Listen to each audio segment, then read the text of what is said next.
bombshell, it's time to end. Thank you very much for watching. See you next week. Good night! Baby, I'm really sorry, but I'm gonna be a little bit late tonight. You're not gonna believe this, but I got a robot bird that shoots money. It's got $100 bills coming out of its behind. I'm on a robot bird that shoots money. I don't know what it's for, but I'm having a great time. He stole my robot bird that shoots money. It's like an ATM, but like one that can fly for really tall people to withdraw money.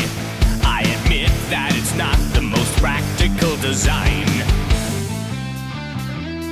Now I'm on a robot dragon that breathes fire.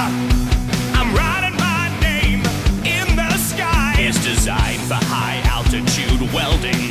I admit that it's not the most practical design.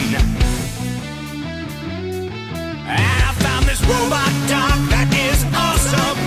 He was literally my only friend. He stole my robot dog